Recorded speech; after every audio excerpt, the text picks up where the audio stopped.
Welcome to episode 25 of Out of Bounds, a podcast where I give you social commentary on different topics in today's society. I'm your host, Terry, and today, talking about Ayesha Curry real quick. I'm not even going to spend a lot of time on this. I had a different topic I want to talk about, but this is kind of popping right now. And if you do listen, or if you happen to listen, or if you want to go back and listen, I recently did a conversation about validation, and that's what I call one of the essential truths of being human. And that's a conversation I've been waiting to have for a while. And as I mentioned throughout, the rest of our time together, that there's going to be validation relating to all the stories we talk about. And so I knew that stories would pop up. And again, I had a different topic today, but I would say this just plays perfectly into some of the stuff that I was talking about in that recent episode. So definitely check that out. Go to the page and, look up that validation episode. But I'm not even going to aim this at Ayesha Curry at all. I'm just really using this as a case study. So a lot of this talking about is, a lot that I'll talk about is kind of, a hypothetical what if type thing. I don't know her life. I don't know everything she goes through. So I'm not speaking for her or I'm not speaking to her. It's just the example that we're using. So if you don't know, Ayesha Curry married to Steph Curry, wife and mother of his children, all that. Power couple, as they say. And so she was recently on the red table or something, whatever the thing that the Jada Pinkett Smith and the Smith families do, whatever. That's a whole nother story. But, so she was on there being interviewed. And so she basically mentioned that the lack of attention from males makes her feel insecure or that she's doing something wrong sometimes. And so she was saying this in the context, I believe, and I watched full interview, but I believe it was in the context of, how your insecurities can control you and like how some women dictate how they feel off, what men feel, all these different things. And so a lot of backlash. It's coming from all sides. Backlash, a lot of support, a lot of fighting, you know how it goes.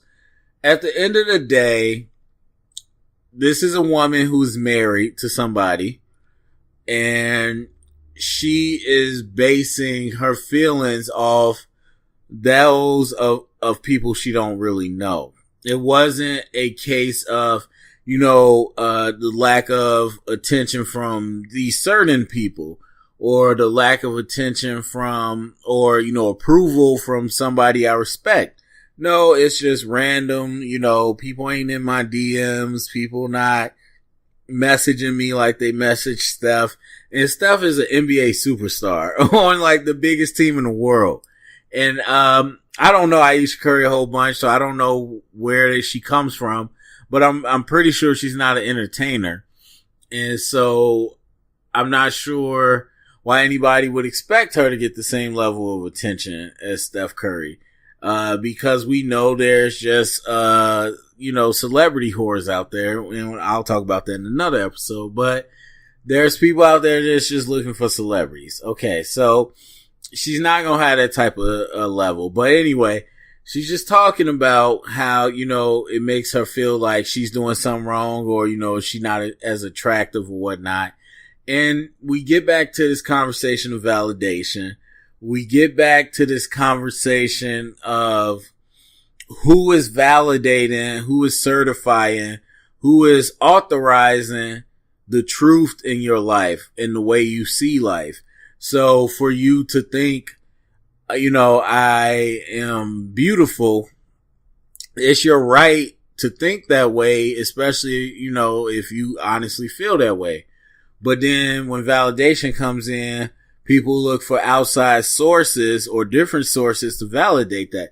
So if I say, I'm beautiful, I could look to myself, self-validation, internal, to validate that. I, for whatever my reasons are, I agree. I'm beautiful.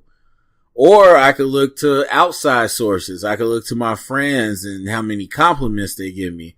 I could look to social media, how many likes I get on my pics, what comments I'm getting, how many people are messaging me. I'm single. How many people want to date me? I'm married. How many people still want to date me?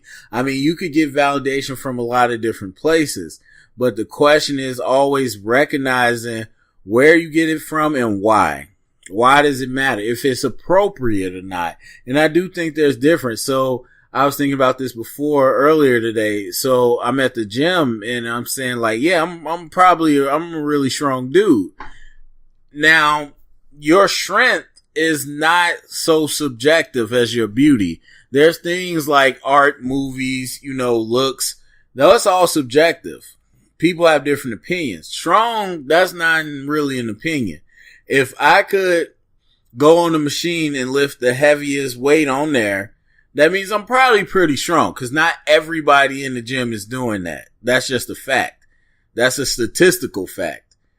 But if I'm, lifting, I'm only able to lift the first setting on the weights, but I'm still like, yeah, no, I'm pretty strong, or I'm one of the strongest dudes in here, however you phrase it. Then it's like, okay, well, I need some statistical objective validation to that.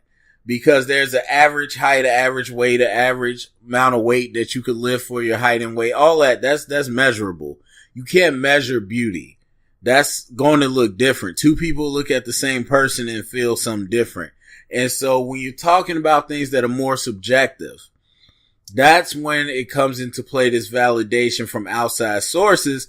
And I talked about how that can control your narrative. So in that episode where I talked about validation, I talked about the issue with validation from external sources.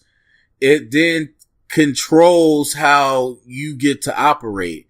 Because if I'm going to rely on other men DMing me or thirst tweeting me or anything else to validate that I look good, then it's always going to be left up to their judgment. It's not going to ever matter what I do. I mean, I could have an idea of a beauty standard, like, I don't know, any model, whoever you want to pick, Kim Kardashian, anybody, Kendall Jenner, blah, blah, blah.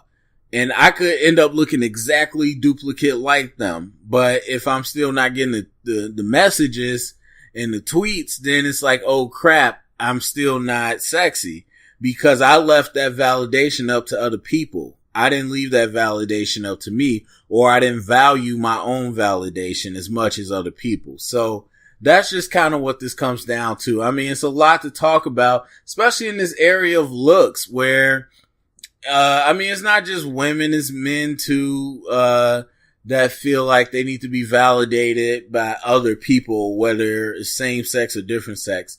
They want to be validated by the way people compliment them. And that kind of shows proof, like, yeah, I'm sexy. Because, you could tell your friends, like, I'm the sexiest person out here. But what evidence do you have scientifically? None, because it's subjective. But when you got people thirst tweeting you and DMing you, then you get to sit around with everybody and talk about, yeah, such and such is thirsty for me. Such and such was in good. You'll never guess who was trying to talk to me. Same thing with guys, like, oh man, you'll never guess who I smashed the other day, or guess who trying to get it. It's all a function of trying to validate your claims. If you sitting around your friends just like, yeah, I'm the most average dude out here, I could pick up a 5 at best and ain't nobody looking for me. Well, then you don't have this feeling that I need to always validate my claims, because you're not making outlandish claims. But that's just who we are as nature, as humans, try to pump each other up or pump ourselves up compared to other people. And then you got to come back it up, especially in the day of technology. And so it's very possible that we like to be around who we are similar to.